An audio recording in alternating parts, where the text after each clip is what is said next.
Hey everybody, and welcome back to the Millennial Project. This will be our last interview focusing on the perspective of residents who want to redirect Hollywood sign tourist traffic away from the neighborhoods that sit below the sign. In this interview, you will get to meet Christine O'Brien, who has lived in Beachwood Canyon for decades and has spent countless hours compiling environmental and historical arguments for why Hollywood sign tourist traffic does not belong in her neighborhood. Christine actually has a website dedicated to explaining her point of view. It's called HollywoodlandGiftedPark.com, and I will make sure to include a link to that site in the description of the video once this is posted. So we will hear from Christine in just a second, but before we do get started, I want to clarify just a few things. Christine has lived in the neighborhood for a long time, and her interview assumes a little bit of local knowledge that some viewers might just not have. First of all, she refers to the neighborhood as Hollywoodland, which was the neighborhood's original name when it was built roughly a century ago as a luxury real estate development by the Sherman Company. Today, the neighborhood looks kind of like a big mitten on the map, and it is surrounded on three sides by parkland. However, this parkland was originally privately owned by the Sherman Company, which planned to add on to Hollywoodland with more homes. The Sherman Company also built the original Hollywood sign, which at that time read Hollywoodland and acted as an advertisement for the upscale real estate development. It was not until the 1940s that the Sherman Company decided to downsize its plans for Hollywoodland and donate the 444 acres of open space surrounding the already completed portion of the neighborhood to Griffith Park. And this donation included the Hollywood sign. This is all crucial to Christine, who calls the portion of Griffith Park originally donated to the city by the Sherman Company the quote-unquote Hollywoodland Gifted Park, and believes that the city should manage this portion of the park in a way that does not adversely or negatively affect any of the residents who live in present-day Hollywoodland. So I will let Christine take it from there, but real quick, just remember that you can stay up to date with the Millennial Project's latest videos and future Hollywood sign videos by subscribing to the channel on YouTube. All right, with all that out of the way, let's dive into our next interview with Christine O'Brien. I'm taking the historical aspect, so you can kind of see we're aligning ourselves in different ways, right. Just to, so someone will listen. They don't listen. They don't want to listen. What is it then that got you kind of invested in this Hollywood sign issue? I've always been involved in neighborhood issues, and we've always fought with the sign, shall we say, and the elements related to the sign. If you go back and Google, you'll find that we have sued the city in the past over proposed Fox lighting. We've worked on a variety of committees when they had the Hollywood Sign Advisory. We've been trying to set up regulations, use, non-use, that type of thing. So we've tried to protect our environment, our open space around our neighborhood, and it's been a constant battle. But it's only gotten worse. What I was curious about is you've done a lot of work kind of explaining how this, what you call the gifted parkland, is different from the rest of Griffith Park. And I was wondering if you could explain a little bit about that, because I think that's kind of central to your larger argument that the gifted parkland should kind of be managed differently than the rest of the park, correct? Exactly, exactly. Okay, so all the land around Hollywoodland, originally on the original track maps, was laid out to be developed. They laid out streets, they surveyed it, lot cuts, the whole bit. As a matter of fact, the top of Mount Lee was supposed to be a large mansion. So in 1944, we were in the war.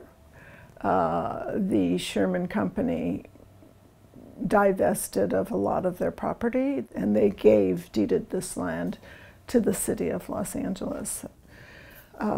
When the city of Los Angeles received that 444 acres, which goes from the west end, from the Lake Hollywood Reservoir, north to the Hollywoodland sign, and east to Bronson Canyon, that included 50-year deed restrictions that the Sherman Company wanted to follow. They wanted a sense of continuity for the neighborhood, because they also retained some of their residential parcels with the potential in mind that they would develop those.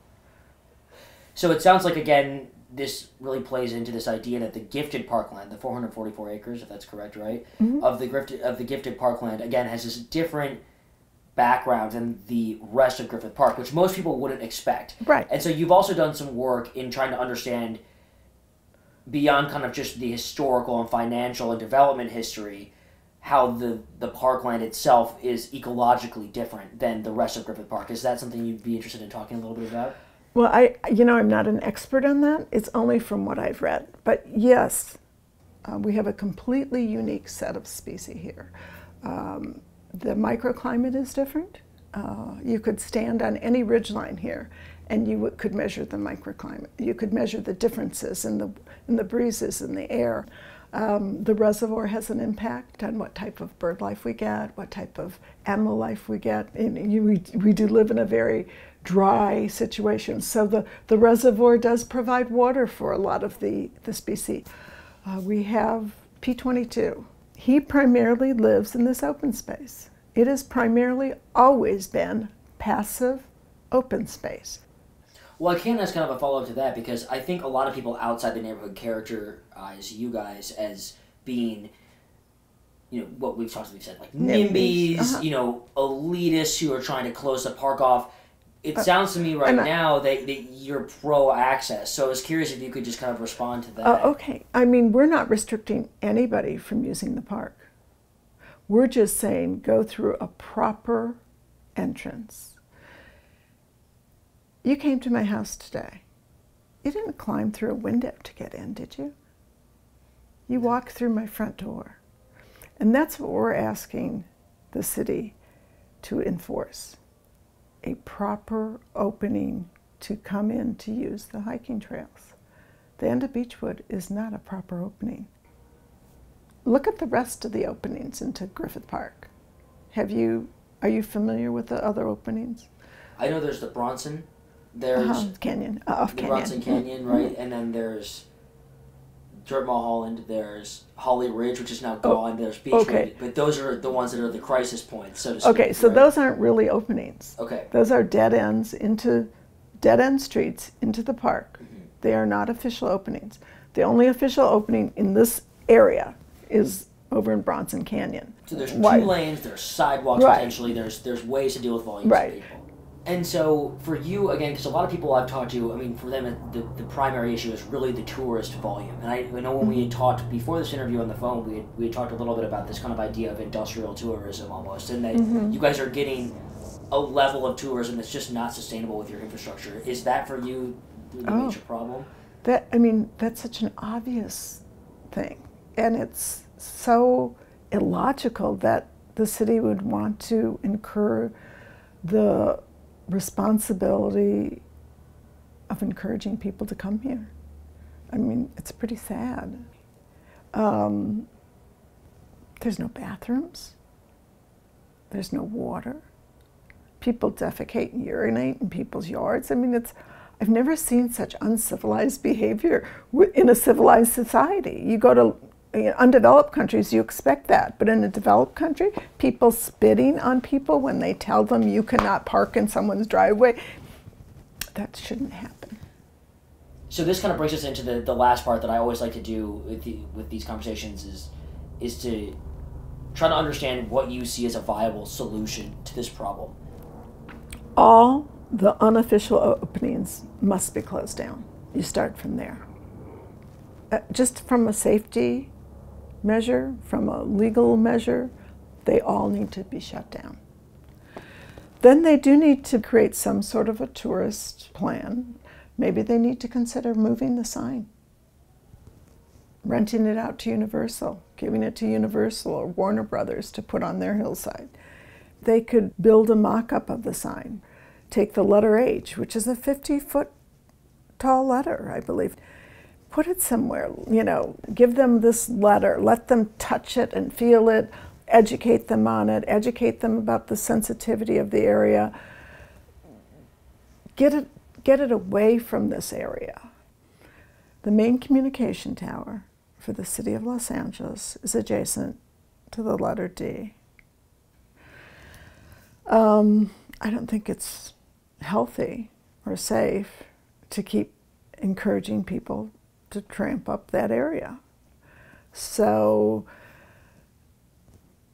the tourists, the citizens may just have to live with that fact. There may not be a solution for people to see it. They may have to recreate a solution in a safer, less sensitive environment. You've got to sort out what's important here. What's really important? Is getting that close to the sign really an important thing relative to the safety of the entire city with the main communication towers, relative to the animals, the plant life being imposed on? The city has to decide what they want to save and what they want to throw out the window. Because basically they're throwing out the park, they're throwing out a neighborhood, and maybe that's what they want. I don't know.